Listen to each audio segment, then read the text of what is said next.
Hey everyone, welcome back to our channel.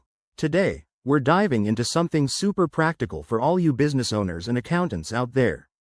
The video title is, How to Reconcile American Express in QuickBooks Online, 2025. If you're using QuickBooks to manage your finances, reconciling your American Express account is crucial for keeping your books accurate and avoiding any nasty surprises at tax time. It's a straightforward process, but we'll break it down step by step so you can do it with confidence.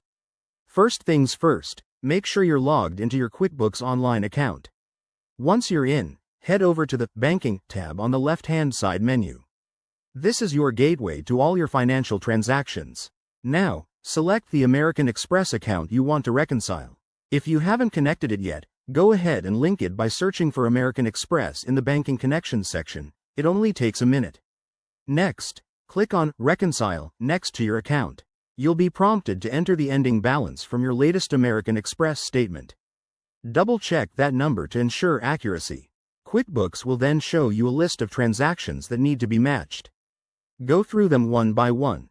Match the deposits, payments, and any fees to what's on your statement. If you spot any discrepancies, like a missing transaction, you can add it right there in QuickBooks.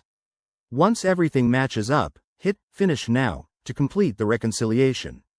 QuickBooks will generate a report for your records, super handy for audits or just peace of mind. Remember, this feature might have slight updates in 2025, so always check for the latest tools in your dashboard. There you have it, reconciling your American Express account in QuickBooks Online is quick and keeps your finances in tip-top shape.